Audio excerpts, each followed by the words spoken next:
Assalamu alaikum students, we're going to solve the integral equation and we're going to find the eigenvalues and eigenfunctions of the given equation if in that integral equation kernel is the piecewise. So what we are going to do for that question, there is a remark given over here. You can see that remark, the complete method we will do. Whenever homogeneous equation is given in the special form of kernel and that kernel is piecewise, we reduce the given integral equation into differential equation first. And how we can convert the integral into differential? By applying the Leibniz rule, by differentiating it again and again with two boundary conditions and find the boundary conditions as well. So we will get SL boundary value problem, and then after getting the SL boundary value problem, we are going to find its eigenvalue and the eigenfunctions. So let's come on the example. Find the eigenvalues and eigenfunctions of given homogeneous equation. Y of x is lambda 0 to pi k of xt y of t dt, where k of xt is cos of x sine of t, cos of t sine of x, and the limits of integration are from 0 to t and t to pi. Just note down that this kernel of xt is according to variable x and your integral is with respect to t. So first of all you have to convert this x into t. How we can convert it? Just replace the x with t and t with x. So we will get here kernel of xt as, replace the x with t, cos of t sine of x, 0 is less or equals to t is less or equals to x, and this one as cos of x sine of t, x is less or equals to t is less or equals to pi. Now you can see that your integration is with respect to t and your limits are for t. So first of all, what we are going to do, you have to split it because your kernel is a piecewise. It's from 0 to x and x to pi. So write it from 0 to x and x to pi, k of xt y of t dt.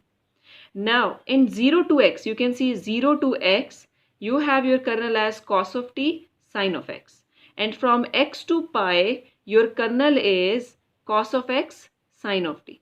After replacing it,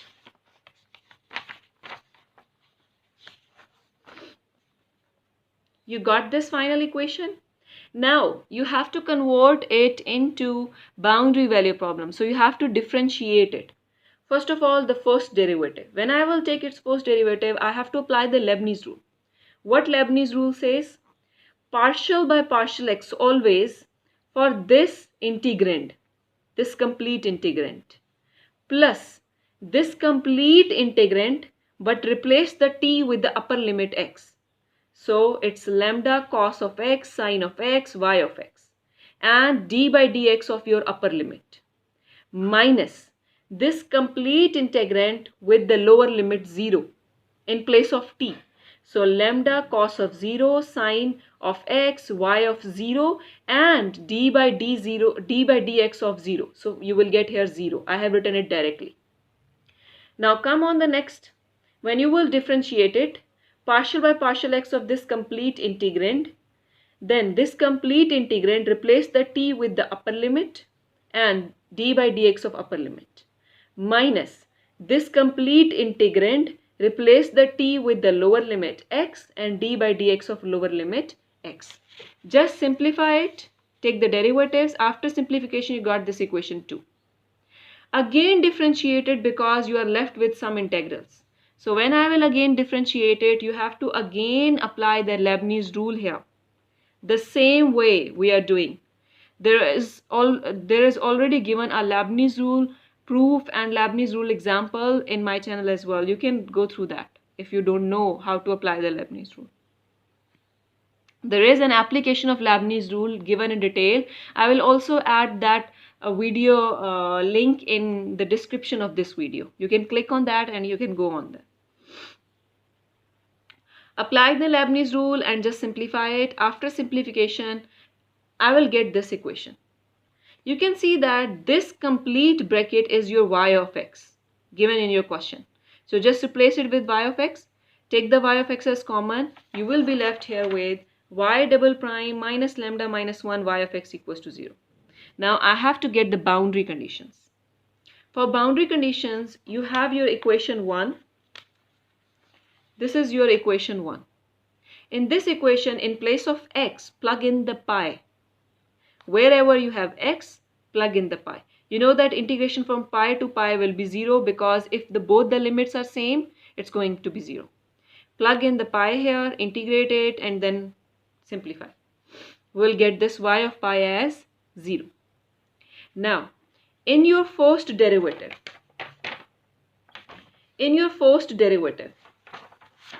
that is equation number 2. Here is your equation number 2. In place of x, just plug in the 0. 0. Integration from 0 to 0 will be completely 0. Then 0 to pi, simplify it, and you will get here y prime of 0 as 0. So your SL boundary value problem is this one with the boundary conditions. We have to find the eigenvalues and eigenfunctions. So we have 3 cases. First of all, take this lambda minus 1 equals to 0. In second case, take lambda minus 1 as positive. And in third case, take lambda minus 1 as negative. So come on the first case, I am letting lambda minus 1 equals to 0. It means lambda is 1. So from equation number 3, your y double prime will be 0 if you're taking lambda is equals to 1. So you know that this equation, you just plug in the lambda equals to 1, you will get y double prime equals to 0. Integrate it 2 times, you will get ax plus b. Now differentiate it, you will get y prime of x a. So now plug in the limits, boundary values. First of all, in place of x, plug in the pi and y as 0. And in first derivative, in place of x, plug in the 0. So you will get here a equals to 0. So when you put a equals to 0, you'll get b is 0 as well. So what do you got? You can see if you plug in the a and b in equation 4, you will get y of x is 0. So this is not an eigenfunction because you got a trivial solution. So lambda is equals to 1 is not an eigenvalue. Now come on the case 2. Whenever let lambda minus 1 as positive mu square. I am supposing it. Now in place of lambda minus 1, just put here mu square. So just write its associated equation, factorize it, and write its complementary solution. AE mu x plus BE minus mu x. Take its first derivative, use the boundary values. First of all, in function y, plug in the x as pi and y as 0. We got this equation. Then use this second equation, plug in place of x as 0 and y prime as 0. We got this equation. Solving above 2 equations simultaneously, I will get a and b both as 0. It means if I plug in the a and b here 0, y of x is 0. So again, we got a trivial solution. So this is not an eigenfunction. So it means this is not an eigenvalue. Now, let's come on the case 3. In case 3, I am taking lambda minus 1 as negative, minus mu square. Plug in here and just make its associated equation and factorize it. I will get d is equals to 0 plus minus iota mu. So how I will write its solution? I will write it as a cos mu x plus b sin mu x. Differentiate it, use the boundary conditions. After using boundary conditions, you can see here we got b as 0. Plug in the b 0. So I got a cos mu x as 0. You know that for non-trivial solution, a cannot be 0. If you take a as 0, this will be trivial and again no eigenvalue. So for non-trivial solution, a cannot be 0. So it means cos mu x is 0. And you know, when cos is 0 on these multiples of 90 degree, 2n plus 1 pi by 2. So it means mu pi is 2n plus 1 pi by 2, where n is an integer. So let's take mu as, now pi and pi will be cancelled on both sides. So I will be left as mu equals to 2n plus 1 over 2. So mu is n plus 1 half. But we have, you know that lambda minus 1 is minus mu square. So lambda is 1 minus mu square. Plug in the value of mu square to get the value of lambda.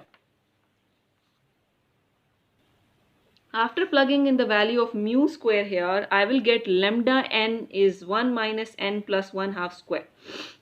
Using values of b and lambda n in equation 6, This was your solution. You know that you're putting the value of b here and putting the value of mu here.